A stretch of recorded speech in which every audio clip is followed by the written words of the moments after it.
बिस्मिल्लाहिर्रहमानिर्रहीम। ओके बेटा, last class के अंदर हम लोगों ने टॉपिक माइंड अप किया था वॉर और ईएसएफ का।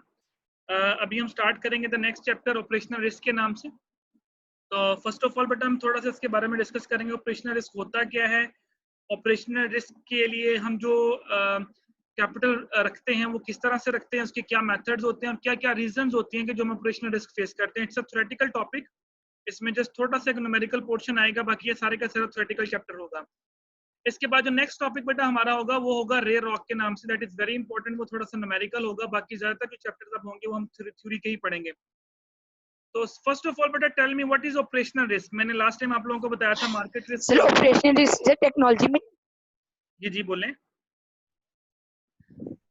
सर टेक्नोलॉजी में चेंज आ जाए, सर कोई इन्वेस्टमेंट जो है वो रॉन्ग हो जाए या एम्प्लॉयज की तरफ से स्ट्राइक हो जाए, तो ये ऑपरेशनल रिस्क है।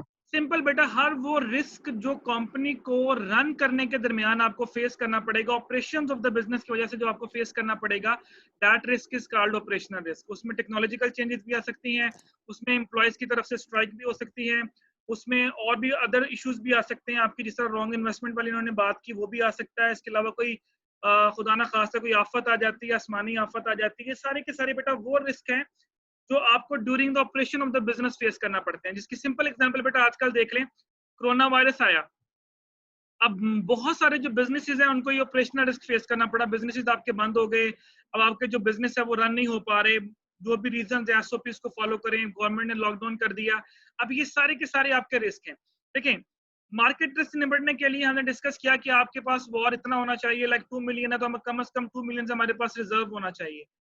ऑपरेशनल रिस्क बेटा हमें नहीं पता होता पूरे साल के अंदर कि पता नहीं खुदा ना खास्ता कोई आफत आ जानी है, ये आपको नहीं पता, कोई टेक्नोलॉजिकल चेंज आ जानी है बहुत बड़े लेवल पे, ये भी आपको नहीं पता, या एम्प्लॉइज आपके एकदम स्ट्राइक्स कर देंगे, ये भी आपको नहीं पता। तो ऑपरेशनल रिस्क के लिए फिर हम कितना कैपिटल जो है वो रिजर्व रखें, it is very difficult to calculate कि क्या मैं 1 मिलियन रखूं, क्या मैं 2 मिलियन रखूं, क्या मैं 3 मिलियन रखूं, कितने पैसे जो हैं ऑपरेशनल रिस्क से निपटने के लिए मैं रखूं, it is very difficult to calculate. इसके लिए फिर हम मुख्तलिफ तरीके यूज करते हैं, मुख्तलिफ मेथड अडॉप्ट करते हैं और अप्रोक्सीमेट जो है वो अमाउंट हम रिजर्व करते हैं। वो मेथड्स क्या होंगे वो मैं आपको वन बाय वन डिस्कस करके भी बताऊंगा।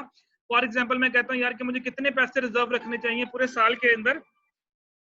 एक सेकंड बेटा जरा होल्ड कीजिएगा।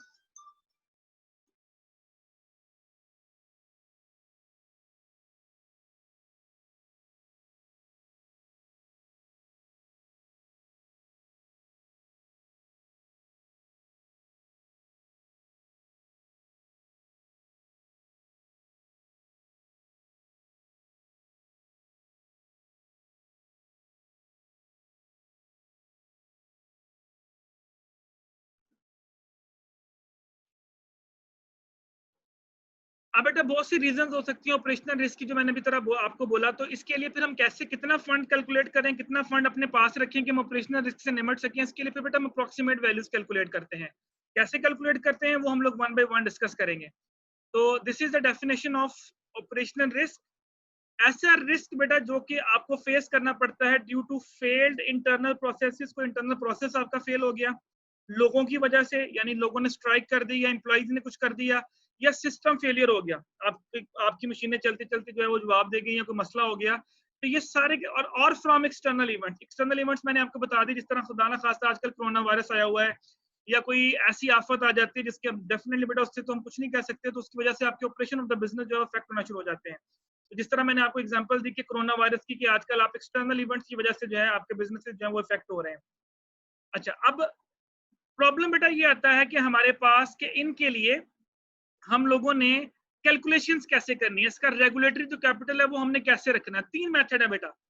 फॉर एग्जांपल मैं कहता हूं जी कि मुझे इस साल अपने ऑपरेशनल रिस्क से निपटने के लिए कितने फंड जो है वो रिजर्व रखने चाहिए। 3 मेथड्स हैं। पहला मेथड बेटा है basic indicator approach, second method है standardized approach and third method है एडवांस मेजरमेंट अप्रोच। ये 3 बेटा मेथड है जिसके जरिए हम जो है वो ऑपरेशनल रिस्क के लिए जो है वो फंड्स जो है वो रिजर्व करते हैं। बेसिक इंडिकेटर अप्रोच क्या कहती है, पहले इनको सुन लें, देन मैं आपको एक्सेल शीट ओपन करके ये कैलकुलेट करके दिखाता हूँ कि ये कैसे निकलनी है। बेसिक इंडिकेटर अप्रोच ये कहता है कि पिछले 3 साल की सेल ने, जो आपकी पिछले 3 साल की आपका रेवेन्यू आपने कमाया है, उन 3 साल के रेवेन्यू की एवरेज ले लें। फॉर एग्जांपल मैं कहता हूँ जी मेरा पहले साल जो रेवेन्यू था वो 2 मिलियन है, दूसरे साल 5 मिलियन है, तीसरे साल 10 मिलियन है।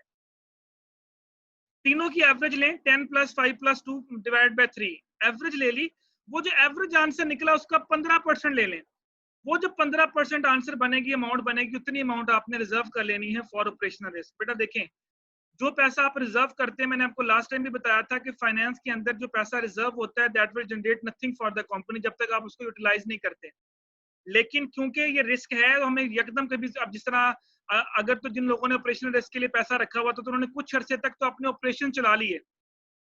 अब उनको नहीं पता था कोरोना वायरस आ जाएगा। अब देखिए, कुछ कहते हैं जी हमारे पास सैलरी देने के लिए पैसा खत्म हो गया, हमारे पास बिजनेस, हम एम्प्लॉइज को निकाल रहे हैं, फलां का। अब ये सारा कुछ क्या है कि ऑपरेशनल रिस्क इस तरह का आपको फेस करना पड़ गया कि जिसके बारे में आपने प्रिडिक्ट नहीं किया था कि ऐसा भी हो सकता है, जिसकी वजह से अब ऑपरेशन ऑफ द बिजनेस आपके बुरी तरह से इफेक्ट्स हो रहे हैं।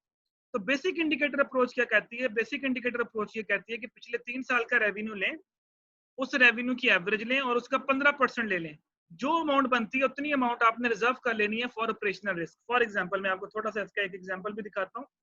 ये एक्सेल शीट के अंदर ये देखें, ये एक बैंक है, उस बैंक के अंदर ये मुख्तलिफ डिपार्टमेंट है।